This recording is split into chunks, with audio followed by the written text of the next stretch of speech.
गोथिका horror thriller movie है। और भी मूवीज़ की एक्सप्लेनेशन के लिए चैनल को सब्सक्राइब और वीडियो को लाइक कर दें। अगर आपको किसी भी मूवी की एक्सप्लेनेशन चाहिए तो कमेंट कर दें, हम उसे ज़रूर एक्सप्लेन करेंगे। कहानी की शुरुआत क्लोई से होती है जो एक मेंटल हॉस्पिटल में है। क्लोई कहती है वो कल रात फिर आया था और उसने मुझे फूल की तरह कुचल दिया। मुझे बहुत अच्छा लगा। उसने मुझे दबोच लिया और मनमर्जी करने लगा जैसा वो हमेशा करता है।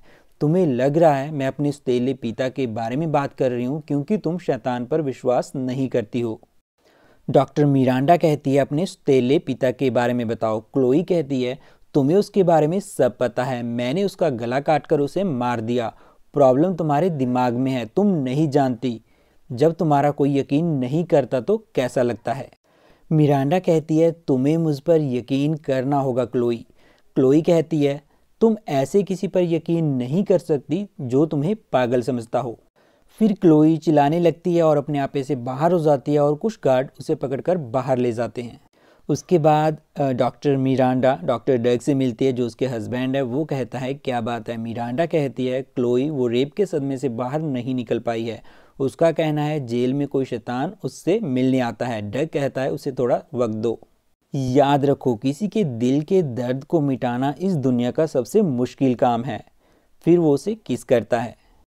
तभी वहाँ पर डॉक्टर पीट ग्राहम आ जाते हैं। वो कहता है मैं पिछले हफ्ते डेट पर गया था और उसी वाक्य को भूलने की कोशिश कर रहा था। डग कहता है मुझे पूरा विश्वास है आज नहीं तो कल तुम्हें तुम्हारा पार्टनर मिल जाएगा। फिर वो कहता है मैं कुछ घंटों के लिए विलो क्रीक जा रहा हूँ नए कॉन्ट्रैक्टर से मिलने।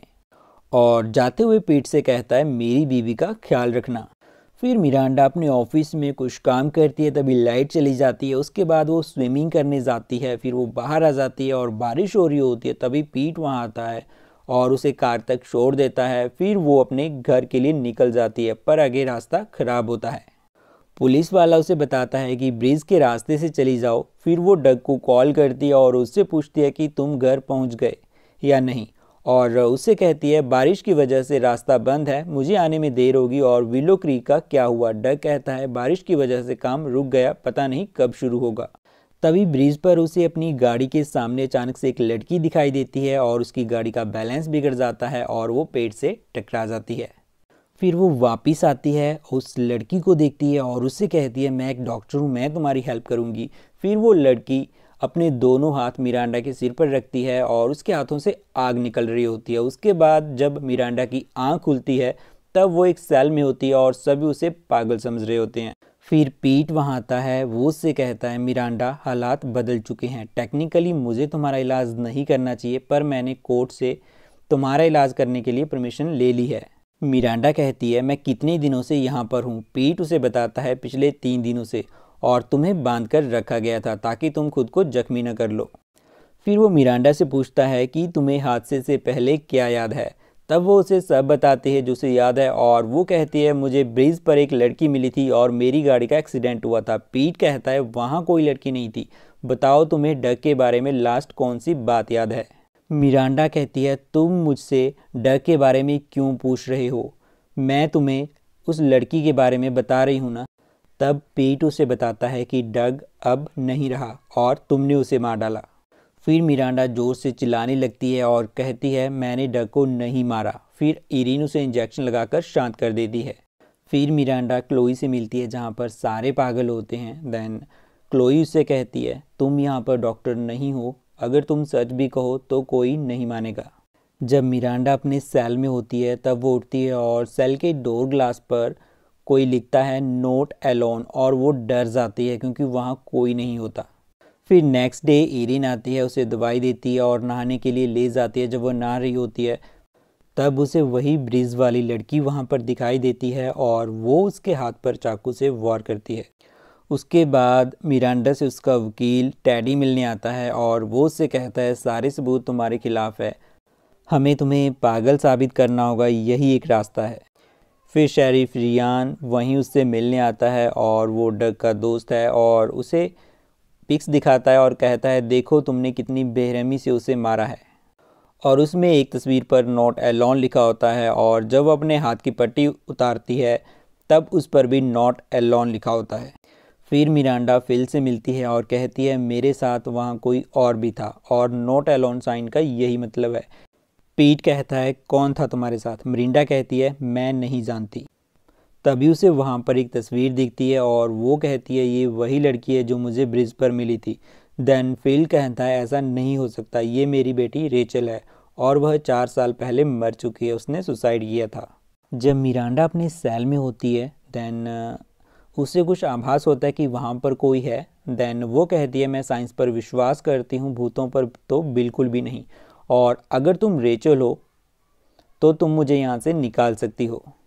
तभी उसके सेल का डोर अपने आप खुल जाता है। मिरांडा वहाँ से निकलकर पीट के ऑफिस में जाती है। उसे लैपटॉप पर रेचल की न्यूज़ दिखती है और सीसीटीवी पर उसे रेचल का भूत दिखाई देता है। जब वो वहाँ पर पहुँचती है देन डोर के अंदर उसे क्लोई दिखती है और कोई उसके साथ होता है और उस आदमी की छाती पर एक टैटू बना होता है और वो चिल्लाते हुए वहाँ से भाग जाती है। उसके बाद मिरांडा को दूसरे सेल में शिफ्ट कर देते हैं और वो इसके बारे में पीट को बताती है पर वो विश्वास नहीं करता।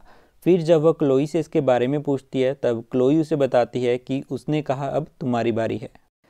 मिरांडा को एक छोटे से कमरे में रखा जाता है और तभी रेचल का भूत वहाँ पर आता है और उसे उठाकर दीवारों के साथ मारने लगता है और मिरांडा जोर से चिल्लाने लगती है। जब सिक्योरिटी वाले स्क्रीन पर ये सब देखते हैं तो वो वहाँ आते हैं और इरिन भी वहाँ आती है और मिरांडा इरिन से चाबियाँ लेकर वहाँ से भाग जाती है। जब वह अपने घर पहुँचती है तब रेचल उसे दिखाती है कि उसने डग को कैसे मारा। जब वह अपनी और डग की तस्वीर लेकर रो रही होती है तभी खून की एक बूंद तस्वीर पर गिरती है और वो विलो क्रीक की तस्वीर होती है। अगले दिन मिरांडा वहां पहुंचती है, उसे एक बेसमेंट मिलता है और वहां पर एक कैमरा होता है जहां पर डग लड़कियों को पहले कैद करता है और फिर उन्हें टॉर्चर करता है और मार देता है। पुलिस भी वहां आ जाती है और उन्हें वहां पर एक लड़की मिलती है।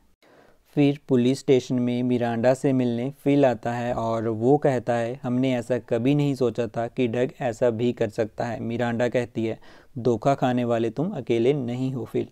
नोट एलोन का यही मतलब था कि वो अकेली नहीं थी। फिल कहता है उसकी मौत के बाद भी वो मुझे सपने में दिखा करती थी लेकिन मैंने सपने रोकने के लिए दवाई शुरू कर दी।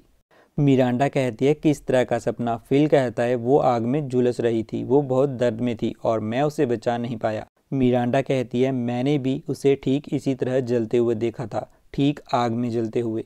इसका क्या मतलब है? फिल कहता है मैंने कभी इसका मतलब जानने की कोशिश नहीं की, ये एक सपना था, एक वहम। मिरांडा कहती है ऐसा सपना जो हम दोनों को परेशान कर रहा है। फिर मिरांडा पीट को कॉल करती है और उसे कहती है मैं सच जान गई हूँ, जेल में जो लड़कियों के साथ बलात्कार कर रहा है वही यह खून कर रहा है। उसकी छाती पर एनिमा 16 टैटू है पर पीट उसका विश्वास नहीं करता। फिर पीट ऑफिस जाकर लैपटॉप में इसके बारे में देखता है। फिर जेल में मिरांडा से बात करने शेरिफ रियान आता है और मिरांडा उसे टैटू के बारे में बताने लगती है और कहती है मैंने इसके बारे में पीट को बताया पर वो विश्वास नहीं कर रहा। फिर रियान कहता है तुम पागल नहीं हो, अच्छा मुझे बताओ वो कातिल कौन हो सकता है? तुम एक साइकेट्रिस्ट हो, ऐसा कौन कर सकता है? तब मिरांडा कहती है जिसका बचपन अकेले में बीता हो और शायद उसने बचपन में जानवरों पर भी अत्याचार किया हो और वो जोड़ियों में कत्ल करते हैं। फिर शेरिफ कहता है वो कैसे दिखते हैं? मिरांडा कहती है वो नॉर्मल दिखते हैं और उसे पता चल जाता है कि रियान ही कातिल है और वो उसकी छाती पर टैटू भी देख लेती है। रियान मिरांडा को मारने लगता है पर वो वहाँ से भाग जाती है। रियान भी उसके पीछे भागता है। फिर शेरिफ रियान को रेचल का भूत दिखता है और रियान को आग लग जाती है। फिर मिरांडा रियान को गोली मार देती है। फिर वहाँ पर पीट भी आ जाता है और उसके बाद मिरांडा एंड क्लोई एक साथ होती हैं। क्लोई उससे कहती है थैंक्स मेरी मदद करने के लिए, और ये मूवी यहीं ख़त्म हो जाती है। प्लीज़ चैनल को सब्सक्राइब कर दें और वीडियो को लाइक करना।